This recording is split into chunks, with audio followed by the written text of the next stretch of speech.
Hai,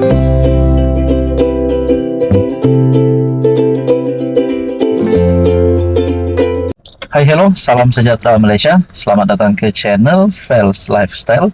Terima kasih kerana terus setia dan terus bersama di dalam channel ini. Mungkin kita pernah mendengar ahli politik, menteri, bekas menteri, ahli parlimen, bekas ahli parlimen, YB, datuk-datuk, siapa sajalah yang mempunyai kekayaan yang sehingga kita dengar kekayaan mereka ini luar biasa. Antara pemimpin politik yang saya boleh kata antara yang terkaya di Malaysia adalah Tun Dr. Mahathir. Sehingga ada yang kata Tun Mahathir ini pencuri, penyakau. Saya pun tidak dapat pastikan adakah Tun ini memang pencuri, penyakau, tapi ada satu dapatan baru saya kali ini menyebut tentang aset Mahathir di Switzerland. Wow. Ketua Pesuruhjaya SPRM Tan Sri Azam Baki dalam satu lagi kenyataan yang sangat besar. Satu lagi kenyataan yang pasti mengejutkan Tun Mahathir sendiri. Tapi sebelum saya teruskan, saya perkenalkan kepada Anda. Ini adalah terapi imun transfer factor. Kepada Anda di luar sana yang ada masalah kesehatan, penyakit berulang, gout tak pandai sembuh, sakit pinggang, sakit bahu, sakit kaki, sakit tulang, penyakit gastrik, kencing manis, kolesterol, darah tinggi, dan macam-macam lagi. Mungkin ini adalah jawaban kepada doa Anda, kepada hasrat Anda untuk menjadi sihat semula. Ini adalah terapi imun. Ini untuk menyeimbangkan, mendidik, dan meningkatkan sistem imun badan sehingga mampu melawan pelbagai jenis penyakit. Sekiranya Anda berminat berkenaan dengan terapi imun, Anda boleh menghubungi saya di nomor yang tertera. Nah, saudara-saudara, saya kongsikan kepada Anda artikel ini. SPRM perluas siasatan aset Dr. Mahathir ke Switzerland. Kenyataan daripada Azam Baki. Bayangkan kalau Mahathir kantoi terdapat berbilion harta ataupun ratusan juta harta di luar negara, dan kalau Mahathir didapati tertangkap bersalah, adakah beliau boleh dikenakan tindakan undang-undang? Walaupun ada yang kata Mahathir kini sudah tidak ada harapan lagi nak jadi Perdana Menteri, tidak ada harapan lagi nak tumbangkan Anwar. Pertama, faktor usia. Kedua, Mahathir sudah tidak relevan lagi dalam kancah politik Malaysia kerana faktor usia. Jadi saya rasa memang duka cita untuk Mahathir. Sekiranya beliau nak bertanding lagi pada PRU akan datang. Tapi berkaitan dengan harta aset ini, kalau Mahathir memang bersalah, memang perlu dikenakan tindakan undang-undang. Kalau beliau bersalah. Tapi kita doakan yang baik-baik untuk Ato. SPRM mengesahkan siasatan aset Tun Mahathir diperluaskan ke Switzerland selepas siasatan di UK. Ketua Pesuruhjaya SPRM berkata pihaknya kini bekerja sama dengan pihak berkuasa kedua-dua negara berkenaan bagi mendapat maklumat lanjut. Kita juga melihat kepada negara lain seperti Switzerland.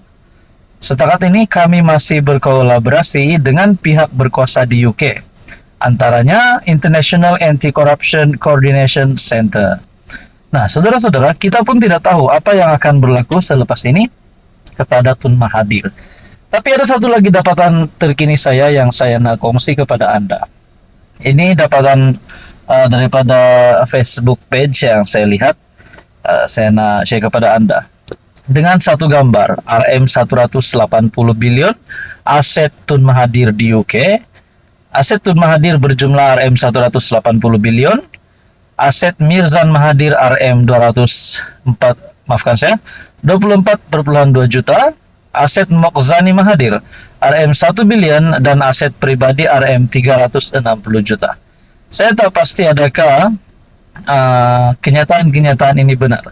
Tapi kalau kenyataan ini benar, pasti satu perkara yang menggemparkan rakyat Malaysia kerana kekayaan ini agak mencurigakan dan terlalu banyak. Tapi saya pun tak tahulah, saya pun bukan orang kaya, saya tak pernah pegang duit ratusan juta berbilion begitu. Jadi berkaitan dengan ini pula, apa pandangan Anda? Hai, hello, salam sejahtera Malaysia. Selamat datang ke channel Fels Lifestyle. Terima kasih karena terus setia dan terus bersama di dalam channel ini. Tonton teman-teman, ada lagi satu pendedahan. Kali ini antara perkara yang menjadi buah mulut ramai orang sebelum ini sudah pasti berkaitan dengan rasuah. Antara yang panas sebelum ini, antara yang menjadi topik utama sebelum ini, terutamanya di Sabah, adalah berkaitan dengan skandal rasuah Sabah. Nah, teman-teman, ada satu maklumat terkini yang saya nak share kepada Anda, yang saya mau kongsikan kepada Anda. Ini pasti satu kejutan besar untuk JRS dan juga untuk Partista. Karena disebut di sini nama Presiden STA yang juga sebagai timbalan Ketua Menteri Sabah. Dalam satu artikel yang bertajuk Albert Deda Video RM 1,78 juta Kitingan. Oke, sebelum saya teruskan, saya nak perkenalkan kepada Anda. Ini adalah terapi imun, transfer factor. Kepada Anda di luar sana yang ada masalah kesehatan, ini adalah terapi imun, transfer factor for life. Kepada Anda di luar sana yang ada penyakit berulang tak pandai sembuh-sembuh, mungkin ini adalah jawaban kepada kesehatan Anda. Antara kelebihan utama TF ataupun terapi imun, menyeimbangkan, mendidik dan juga meningkatkan sistem imun badan sehingga mampu melawan pelbagai jenis penyakit. Kepada Anda di luar sana, jangan tangguh lagi. Mungkin ini adalah jawaban kepada penyakit yang sudah lama membelenggu Anda. Gout, gastrik, kolesterol, darah tinggi, kencing manis. Mungkin ini adalah jawabannya. Sekiranya Anda berminat, Anda boleh menghubungi saya di nomor yang tertera. Nah, saudara-saudara, kita kembali kepada artikel sebentar tadi. Ahli perniagaan Albert Tay yang kecewa dengan dakwaan kegagalan pihak berkuasa bertindak terhadap ahli politik yang dinamakan dalam skandal perlombongan Sabah, membuat satu lagi pendedahan mengejutkan. Kali ini Tay mendedahkan rakaman video perbualannya dengan timbalan Ketua Menteri Sabah 1 merangkap Presiden Partista Jeffrey Kitingan yang didakwa menerima bayaran terbesar. Tay memberitahu Malaysia Kini jumlah yang dikatakan diberi kepada ahli politik veteran itu, yang juga anggota Parlimen Keningau, berjumlah RM1,78 juta, lebih tinggi daripada jumlah RM1,6 juta yang dinyatakan dalam klip itu. Pertemuan yang direkam di sebuah restoran makanan laut di KL itu berkisar mengenai pembatalan lesen penerokaan perlombongan. Ketika itu, Tay memperincikan dakwaan pembayaran yang dibuat kepada Kitingan. Nah, saudara-saudara, saya tidak tahu adakah Jeffrey Kitingan bersalah ataupun tidak.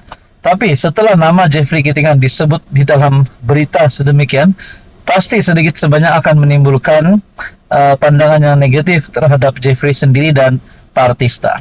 Apapun, kalau Jeffrey tidak bersalah, kita kena nantikan keputusan terkini. Kita jangan terus membuat kesimpulan.